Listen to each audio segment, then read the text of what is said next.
Hello students. पिछले videos में आपको बताए थे ऑप्टेटिव सेंटेंसेस। आज मैं आपको बताने जा रहा हूं मिक्स्ड सेंटेंस, यानी एक ही डायरेक्ट में आपके कई तरह के सेंटेंस शामिल होंगे जिनका हम इनडायरेक्ट नरेशन बनाएंगे। इनडायरेक्ट नरेशन उनका बनाते समय हम क्या क्या परिवर्तन उनमें करेंगे, उन्हें किस तरह से बनाएंगे, ये इस वीडियो में आपको बताने जा रहा हूं।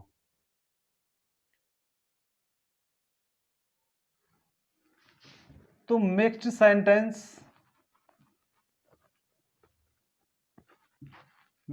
सेंटेंसेस का indirect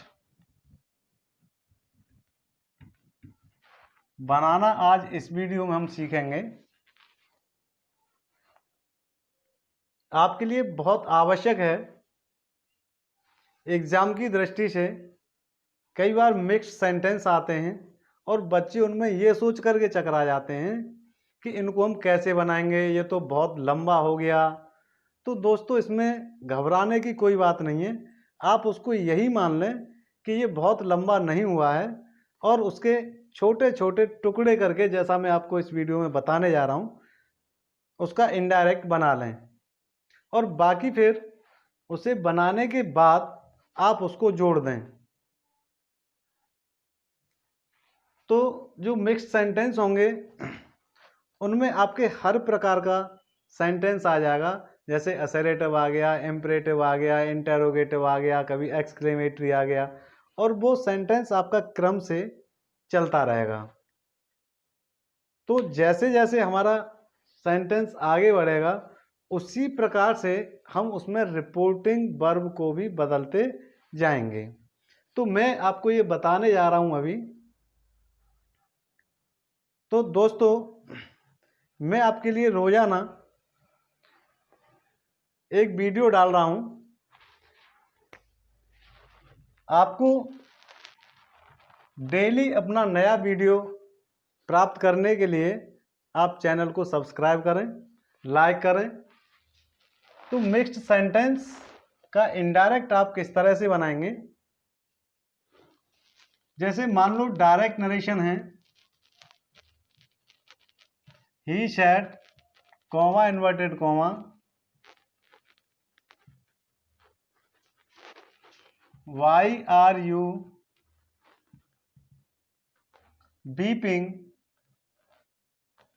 child, the child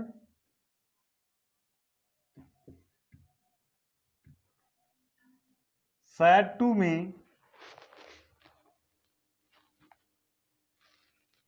comma inverted comma,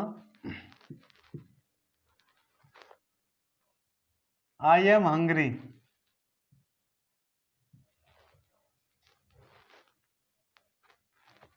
अब इस सेंटेंस को हम देख रहे हैं कि इसमें दो प्रकार के सेंटेंस दे रखे हैं। पहला जो सेंटेंस है वो आपका इंटेरोगेटिव सेंटेंस है और दूसरा आपका असर्टिव सेंटेंस है।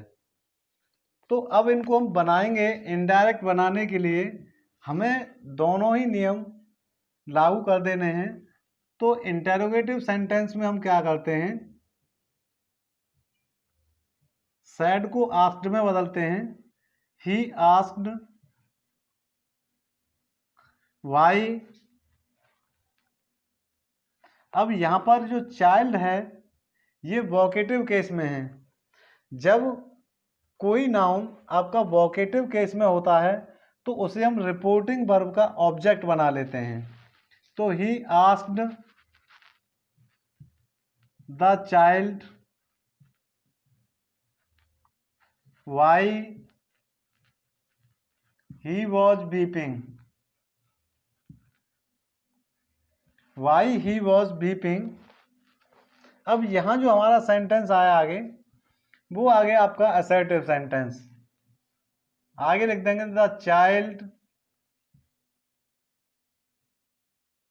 Replied that.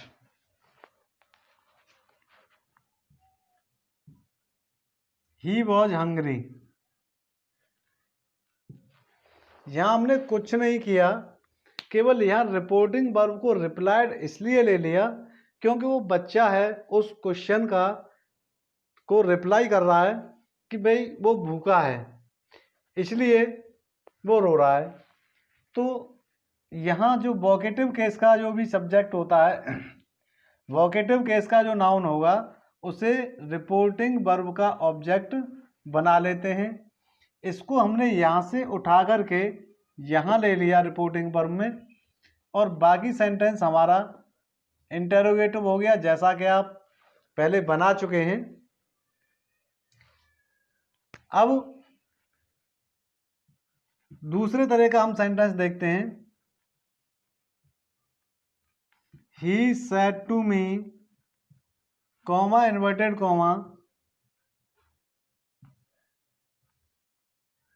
where are you going? I said,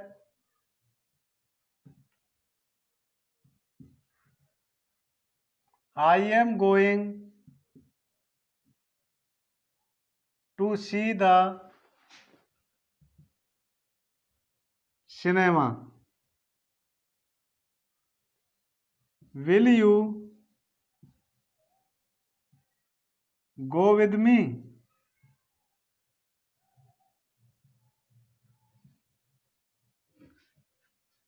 He said, no. I have an urgent piece of work today. यहाँ हम देख रहे हैं कि इसमें कई तरह के हमने सेंटेंस मिक्स कर दिए। He said to me, where are you going? यहाँ तक इंटेरोगेटिव सेंटेंस हो गया। I said, I am going to the cinema. फिर वो पूछ रहा है will you go with me? He said, no. I have an urgent piece of work today. तो यहाँ ऐसे वाक्यों का इनडायरेक्ट बनाते समय आपको बहुत ज्यादा परेशान होने की जरूरत नहीं है। ऐसे वाक्यों का इनडायरेक्ट बनाते समय आपको क्या करना है, ही, यहां ये देखना है कि ये इंटेरोगेटिव सेंटेंस है, तो इसको इंटेरोगेटिव के नियम से बना दो। He asked me where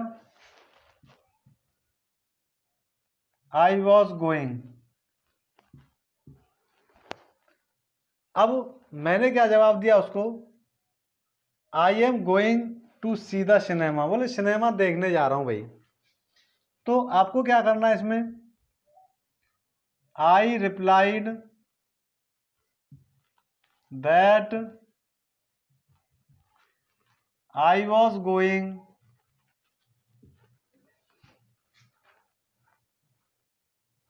to the cinema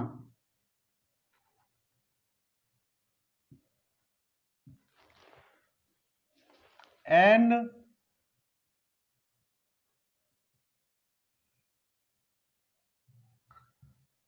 asked him if he would go with me। यहां हमने will you go with me इस सेंटेंस को यहां जोड़ दिया। इसको यहां हमने एंड से इसलिए जोड़ा क्योंकि ये एक ही बात थी। तो इस तरह से हम कहीं एंड बट जिस तरह का सेंटेंस होता है उसमें उस तरह का कनेक्टिव वर्ड लगा करके उसे जोड़ देते हैं। अब आगे बचता है हमारा, he said no I have an urgent piece of work. He replied that, अब यहां पर है केवल नो, तो इस नो के लिए आपके पास दो ऑप्शन हैं। तो ही रिप्लाइड इन द नेगेटिव, या तो आप ये कर दें ही रिप्लाइड इन द नेगेटिव, या फिर आप करें he said that he would not. तो आपके लिए सरल यही पड़ता है ही रिप्लाइड इन द नेगेटिव। यदि यहां पर होता यस तो आपको करना था ही replied in the affirmative. He replied in the negative and told me that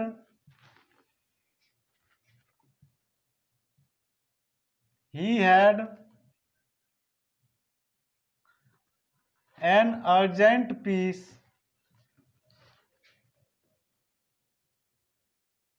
of work that day।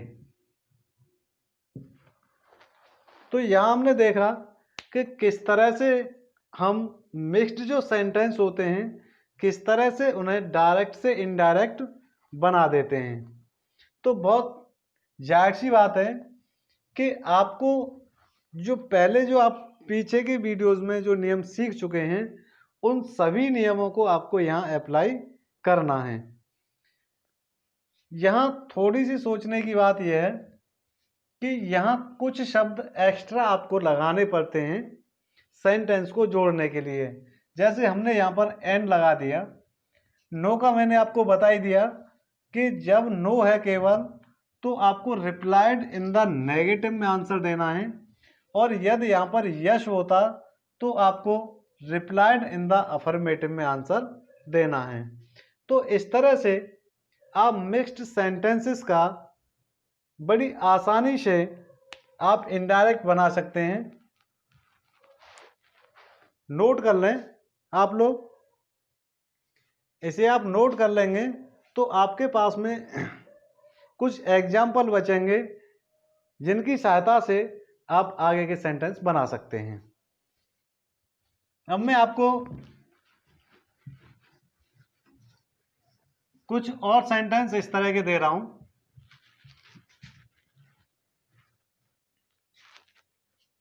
जो आपको कमेंट में भेजने हैं। He said to me comma inverted comma please help me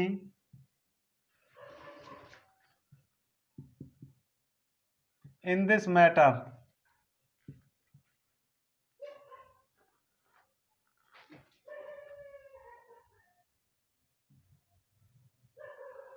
I said to him, comma, inverted comma, why are you so disturbed?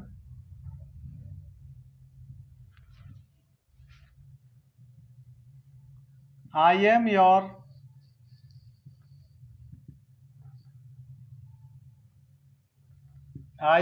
friend.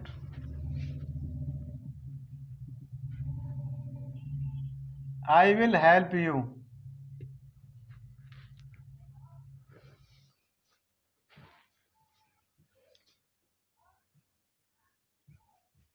She said,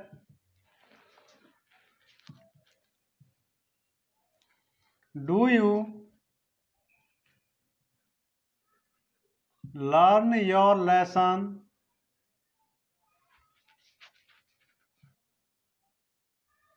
daily? She said, yes.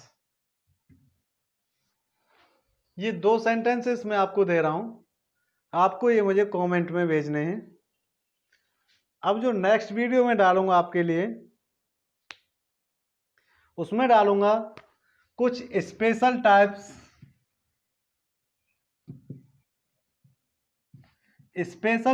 के direct sentences को indirect में बदलना, और मैं आपको बताऊंगा कि किस तरह से उनमें परिवर्तन डायरेक्ट से इनडायरेक्ट में उन्हें किस तरह से बदला जाता है। वो कुछ स्पेशल टाइप्स के होंगे